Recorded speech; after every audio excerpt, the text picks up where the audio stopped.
Hi everyone, I thought that we'd make a gemstone necklace tonight. The tools that you're going to need are some round nose pliers. Okay, these are the ones with the round nose. Some crimping pliers, which we're going to use on the crimp beads. And some wire cutters, okay, which is going to cut our chain. But they are wire cutters, and a pair of scissors. The other things that you're going to need are a piece of filament, which is a little bit like fishing line. Okay, it's quite strong. Did you pull it, or it won't snap on your chain or on your necklace. You're going to use a piece of chain, and I've used gold chain tonight rather than silver for a little bit of a change. You're going to have some crimp beads, and I'm going to use some black onyx as well, small black onyx beads. I've got 2 crimp beads, which are going to crimp on the end of my filament, and that'll stop my gemstones and my beads from falling off. I've also got 2 jump rings, which are going to be part of my clasp, and I've also got a clasp that we're going to use as well. And the other gemstones I'm going to use are some crackled quartz, and the cubes. These are lovely cube quartz or crackled quartz in the cube shape. So the first thing you're going to do, once you've got all your resources and all your tools, is to take a crimp bead, push your filament through the crimp bead,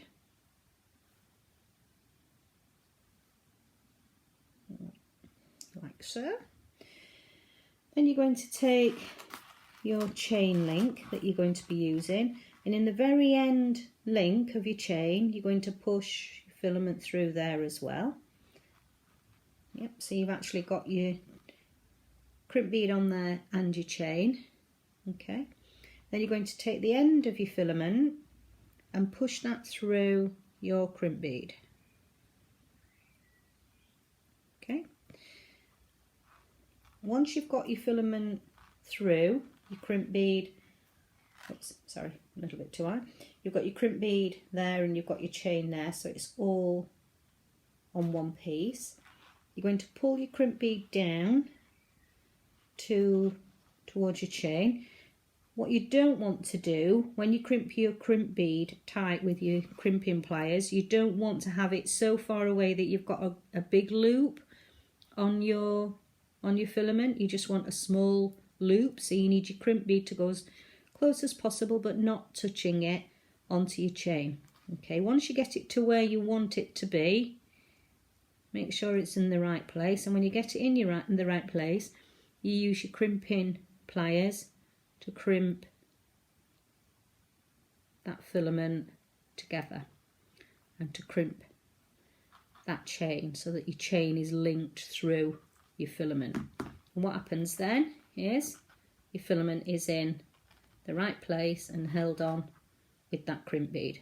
Okay, the extra filament that's stuck up there, we can do one of 2 things with that. We can either thread it through the gems that we're going to put on our necklace, or we can cut it off. That's your choice. Okay, you can choose which you want to do. So once you've got your wire or your chain and your filament, you're going to have a look at the gemstones that you've got. Now here you can use any gemstones. I've obviously chose these ones, and you can decide whether you're going to have them in a symmetrical pattern or whether you're just going to put them onto your chain randomly, whether you're going to put them onto your filament randomly. So we can have a look. We can have a bit of a pattern going on if we want a bit of a pattern. We can put some green ones on the end and some blue ones maybe in between. You can choose. Okay, or like I say, you can put them on randomly. With my spacer beads, I decide a pattern with my spacer beads as well, how I want those to fall in my necklace.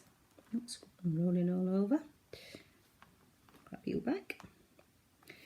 Okay, so I don't know whether you can see that, but once I've got those in the right place, and 2 more here at this end. Okay, got sort of a pattern going on there with my crimp beads and my crackled quartz. Okay, sort of a pattern that I've got in my head there, but I can change it as I'm going along, or I can just decide that I'd like it random. So again, this is your choice. So you take your first bead that you're going to put on, take my crackled quartz, and you thread that crackled quartz. You can find the hole, it's normally in the corner, onto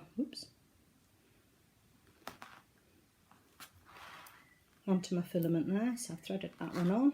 Then we're going to have a look at my spacer beads. Thread a spacer bead on there and a black gemstone on there and a spacer bead.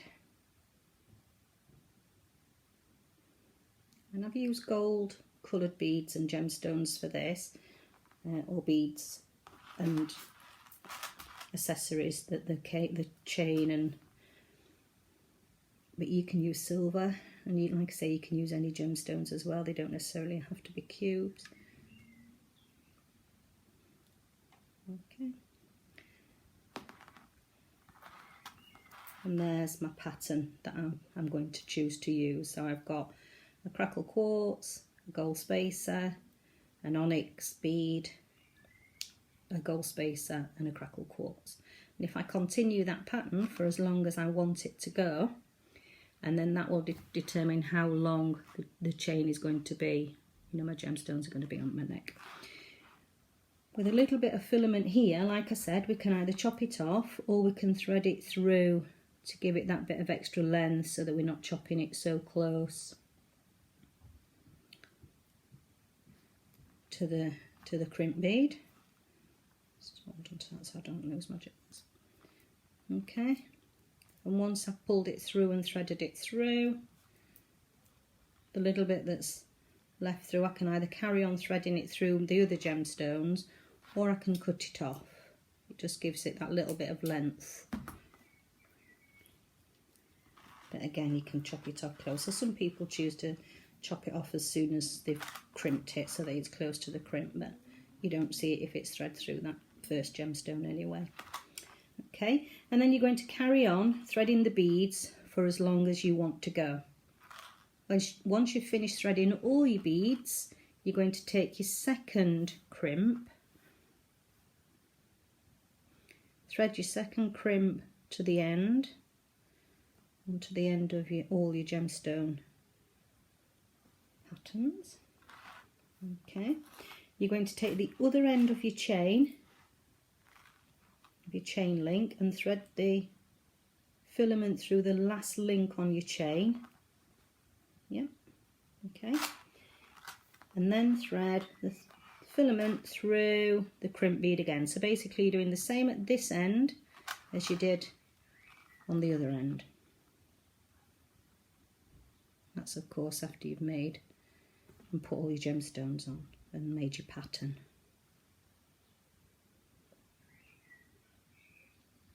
Okay, so once you've threaded that through, what you'll end up with is a necklace that'll look like that. Now this has just got a pattern with two crackle beads on and 2 spacers and 1 black gemstone. Okay, once you've done that, you'll crimp again in the same way as you did at the beginning. You'll crimp again this crimp bead with your crimping tool, okay, and crimp it tight so that it's held in place. Okay, I've got one that I did earlier. Okay, so there's the one I did earlier, just to show you what it would look like when it's finished. Okay, and as you can see, I've used a pattern. I've got a yellow one in the middle, 2 blues, 2 greens, 2 orange and 2 lilac. Okay, with my chain. Now it's not quite finished. I'm just going to move those to one side. It's not quite finished because what I need to do is put my jump rings and my clasp on the end to finish it off. Okay, so what I've done is I've laid my necklace flat and I've found the middle of my chain. So like on this one, the middle of the chain, and then I've used my cutters. Once I've found the middle link, I've taken my cutters and cut the middle link. Okay, once I've cut the middle link, it gives me two lengths of chain like that, more or less even lengths of chain.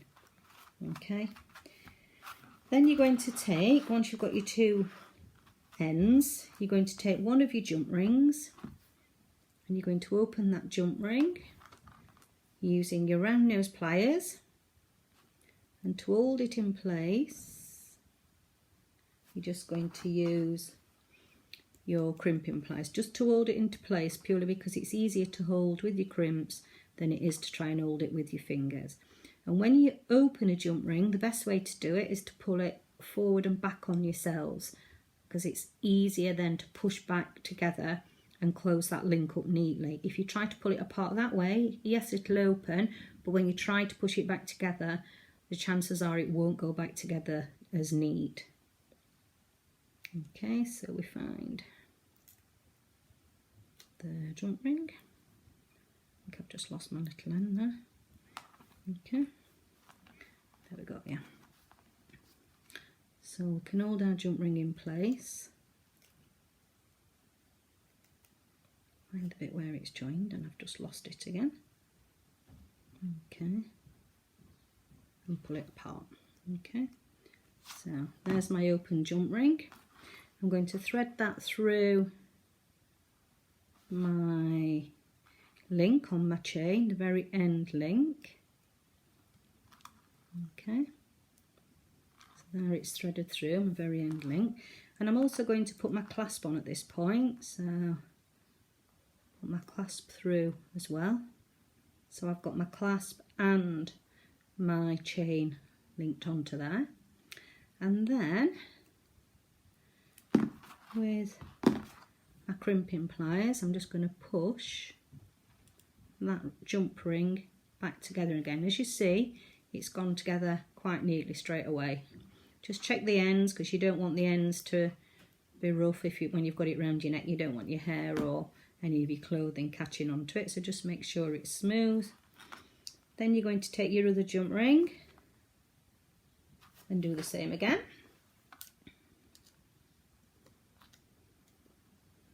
Backwards and forwards on yourself. Link your chain through the very end link onto your jump ring. Okay, yeah, and then you're just going to use your crimps again to crimp it together. Okay, and it should go very neatly, more or less, back together. Give it a little tap to push it together, because we don't want any rough ends. So as you can see there, got my ring pushed together and my ring on the next one. So that is more or less your finished product. Your finished necklace. You're going to put your clasp through, okay, and then there is your necklace. Okay.